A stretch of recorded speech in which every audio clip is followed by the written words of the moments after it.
ओम नमः शिवाय। जय शिव शंभु। भगवान शिवेर प्रिय मास श्रावण मासेर प्रथम सोमवार शिवेर उपासना करे व्रत पालन करछेन।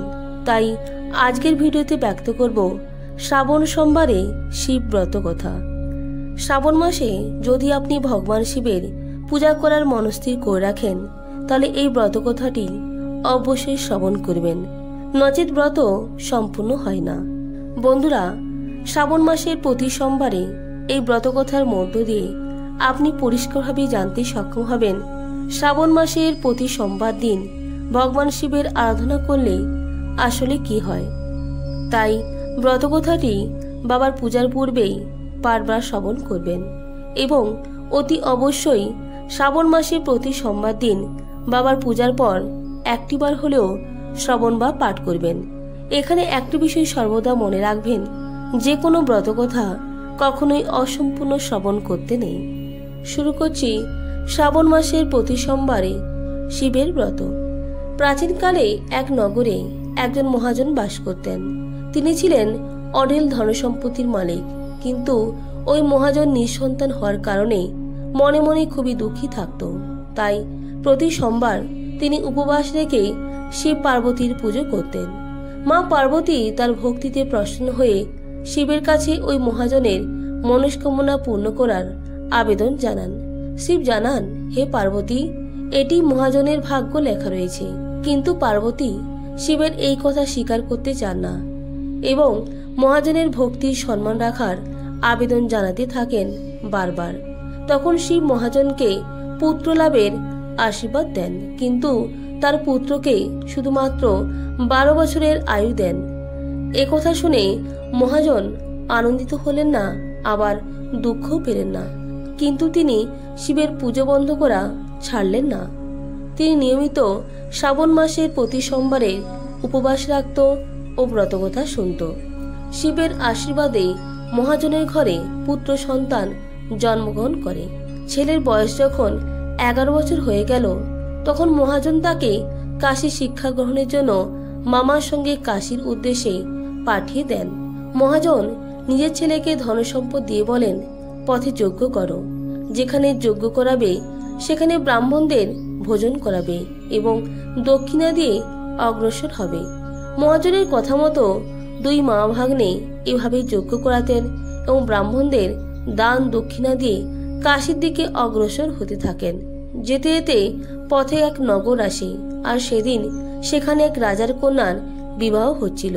কিন্তু যে যুবরাজের সঙ্গে রাজকন্যার বিবাহ ছিল সেই পাত্র ছিল কানা।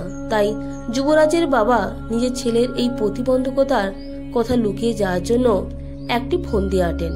তিনি মহাজনের ছেলেকে দেখে মনে মনে ঠিক করেন, এই ছেলেকে বর সাজিয়ে রাজকন্যার সঙ্গে বিবাহ করিয়ে দেই, আর বিবাহের পর মহাজনের ছেলেকে অর্থ করে দিয়ে বিদায় করে দেব এবং রাজকুমারীকে নিজের রাজ্যে নিয়ে যাব। এরপর পরিকল্পনা মতো মহাজনের ছেলেকে পাত্রের বস্ত্র পরিয়ে বিয়ের আসনে বসিয়ে দেওয়া হয়। কিন্তু মহাজনের ছেলে ন্যায়পরায়ণ ছিল, তাই তিনি এটি মেনে নিতে পারেননি। তখন সুযোগ বুঝে মহাজনের ছেলে রাজকুমারীর আঁচলে লিখে দেয় যে, তোমার বিয়ে আমার সঙ্গে হয়েছে, কিন্তু যে যুবরাজের সঙ্গে তোমাকে পাঠানো হবে সে এক চোখে কানা। আমি কাশী পড়তে যাচ্ছি। এই বিষয়টি জানার পর রাজকুমারী নিজের মা বাবাকে এই সম্পর্কে জানায়। রাজা তখন নিজের কন্যাকে বিদায় করেন না, বরযাত্রী ফিরে যায়। অন্যদিকে মহাজনের ছেলে ও তার মামা কাশী পৌঁছে সেখানে যজ্ঞ করান। যেদিন ছেলের বয়স 12 বছর হয় সেদিন যজ্ঞ রাখা হয়েছিল। ছেলেটি নিজের মামাকে বলে, মামা, আমার শরীর ভালো লাগছে না। মা বলেন, তুমি ভিতরে গিয়ে শুয়ে পড়ো। শিবের কথা মতো কিছুক্ষণের মধ্যেই ছেলেটি শেষ নিঃশ্বাস ত্যাগ করে। মৃত ভাগ্নেকে দেখে মামা তখন বিলাপ শুরু করেন। সেই সময়ই শিব ও পার্বতী সেদিক দিয়ে যাচ্ছিলেন। এইসব দেখে মা পার্বতী বলেন, প্রভু, এর কান্নার স্বর আমি সহ্য করতে পারছি না, কৃপা করে আপনি ব্যক্তির কষ্ট দূর করুন। পার্বতীর আবেদনে শিব তখন মৃত বালককে জীবিত হওয়ার আশীর্বাদ দেন।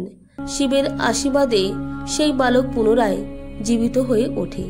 তারপর শিক্ষা সমাপ্ত করে সে নিজের নগরের উদ্দেশ্যে রওনা হয়। পথে পুনরায় সেই নগর পৌঁছায় যেখানে রাজকন্যার সঙ্গে ছেলেটির বিয়ে হয়েছিল। সেই নগরেও যজ্ঞের আয়োজন করে তারা। এদিকে ছেলেটির শ্বশুর তাকে চিনে যায়, তারপর তাকে আপ্যায়ন করে নিজের মেয়েকে তার সঙ্গে বিদায় জানায়। এদিকে মহাজন ও তার স্ত্রী অভুক্ত অবস্থায় ছেলের আসার প্রতীক্ষায় বসে থাকেন। প্রতিজ্ঞা করেছিলেন যে ছেলের মৃত্যুর সংবাদ পেলে তারাও প্রাণত্যাগ করবেন। কিন্তু ছেলের জীবিত হওয়ার সংবাদ পেয়ে অত্যন্ত আনন্দিত হয়ে পড়েন। সেই রাতে মহাজনের স্বপ্নে এসে শিব বলেন, হে শ্রেষ্ঠী, আমি তোর শ্রাবণ মাসের প্রতি সোমবারের উপবাস ও ব্রত পালনে সন্তুষ্ট হয়ে ছেলেকে দীর্ঘায়ুর আশীর্বাদ প্রদান করেছি। অতএব যে ব্যক্তি শ্রাবণ মাসের প্রতি সোমবারের উপবাস নিষ্ঠা ও ভক্তি সহকারে করে এবং এই ব্রতকথা শোনে, তার জীবনের সমস্ত দুঃখ দূর হয় এবং সমস্ত মনস্কামনা পূর্ণ হয়। বন্ধুরা, এই ছিল শ্রাবণ মাসের প্রতি সোমবারের শিবের ব্রতকথা। আপনারা প্রত্যেকে ভালো থাকবেন, সুস্থ থাকবেন। নমস্কার, ধন্যবাদ। হর হর মহাদেব।